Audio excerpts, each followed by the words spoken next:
Hi friends. మా డాడీని చూడగానే మీకు అర్థమైనలా నాటుకోడి తీసుకొచ్చిండని చెప్పి. డాడీ అయితే నాటుకోడి తీసుకొచ్చిండు, మనకైతే నాటుకోళ్ళు ఉన్నాయన్నమాట. సో ఈరోజు నాటుకోడి కట్టెల పొయ్యి మీద చేయబోతున్నాము. ఎట్లుంటుందంటే చూసేయండి మీరు కూడా. ఇంకా ఫస్ట్ అయితే డాడీ నాటుకోడి తీసుకొచ్చిండు. తీసుకొచ్చిన తర్వాత దాన్ని కట్ చేశాడు. కట్ చేసిన తర్వాత కాపితే బాగుంటుందని చెప్పి నాటుకోడిని మాత్రం కట్టెల పొయ్యి మీద కాపిండు అనమాట. కాపిన తర్వాత ఇంకా మిగతాది కట్ చేసిండు. ఆ లోపు అయితే మమ్మీ ఇంకా చిన్న బేసన్ తీసుకుంది. బేసన్లో అయితే ఇంకా చికెన్ తీసుకుంది. ఆ కట్ చేసిన చికెన్ని తీసుకొని అందులో తగినంత పెరుగు, కారం, ఉప్పు, అల్లం వెల్లుల్లి పేస్టు, ఇంకా ధనియాల పొడి, పసుపు వేసిందనమాట. వేసిన తర్వాత బాగా కలుపుకున్న తర్వాత కొంచెం అయితే ఆయిల్ వేసింది, మంచిగా ముక్కలకు పట్టాలని చెప్పి. కలుపుకున్న మంచిగా పీసెస్ పట్టేలాగైతే మంచిగా కలుపుకోవాలి. ఇంకా ముందే ఎందుకు కలుపుకోవాలంటే ఇంకా పొయ్యి మీద చేస్తున్నాం కదా, ఇంకా అందుకని చెప్పి ఇట్లా అయితే ఇంకా బాగుంటుంది అని చెప్పి, నాకు చెప్పడానికి ఈజీగా ఉంటుంది అని చెప్పి మా అమ్మ అయితే చేసింది. అంటే నాకు చెప్పడానికి, అంటే నేను ఎప్పుడు నాటుకోడి కర్రీ చేయలేదన్నమాట. సో ఇట్లా ఈజీగా ఉంటుంది, చికెన్ కర్రీ లెక్కనే చేయొచ్చు ఇది నాటుకోడి కర్రీ కూడా అని చెప్పి ఇట్లా ఈజీగా చెప్పింది అనమాట. నెక్స్ట్ ఇంకా మా అమ్మ అయితే పొయ్యిలో కట్టెల పొయ్యి అంటబెట్టింది. తర్వాత ఇంకా చిన్నది గిన్నె తీసుకుంది. ఆ గిన్నెలో అయితే ఆయిల్ వేసుకున్న తర్వాత జీలకర్ర, అల్లం పేస్టు, పసుపు వేసి మంచిగా అయితే కలుపుకున్నది. ఇంకా అసలు ముచ్చట ఏంటంటే నేను నాటుకోడి అయితే తినను అనమాట. ఇప్పుడు చిన్నప్పటి నుంచి ఇప్పటివరకు అయితే ఎప్పుడు తినలేను.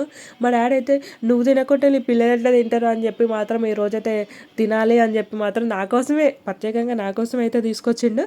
ఇంక ఇది మంచిగా వెల్లుల్లి ఉల్లిగడ్డలు మంచిగా వేగిన తర్వాత, కొంచెం బ్రౌనీస్ వచ్చిన తర్వాత మనం కలుపుకున్న చికెన్ ఉంది కదా, ఆ చికెన్ని మాత్రం వేసుకోవాలి. కలుపుకుంటూ అయితే వేస్తుంది మమ్మీ. ఇంకా ఈ టేస్ట్ ఎట్లుంటుందా అని చెప్పాలి. చికెన్ లాగా ఉంటుందా, నాటుకోడి సపరేట్గా ఉంటుందా అని చెప్పి మాత్రం నేను చెప్తాను మళ్ళీ మీకు. తిననా అని కూడా ఒకసారి చూడండి, కామెంట్ సెక్షన్లో కామెంట్ అయితే చేయండి.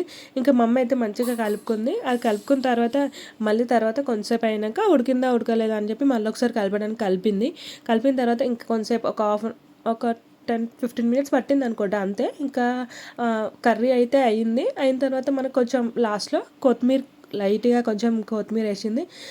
ఇంకా మసాలా వేసుకునే వాళ్ళు వేసుకోండి, లేదు అంటే అవసరం లేదు. మా అమ్మ అయితే కొంచెం లైట్గా అయితే మసాలా వేసింది.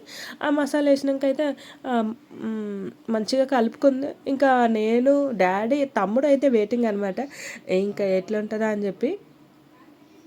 ఇంకా గ్యాస్ పొయ్యి మీద కన్నా మనం కట్టెల పొయ్యి మీద చేసుకుంటే ఇంకా టేస్ట్ వేరే ఉంటుంది కదా. సో ఈ టేస్ట్ ఎట్లుంటుంది అని చెప్పి నేను కూడా అయితే వెయిట్ చేస్తున్నాను.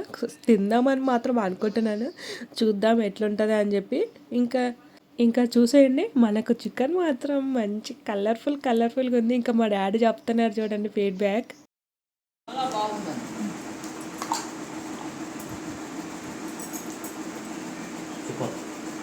బాగుందా?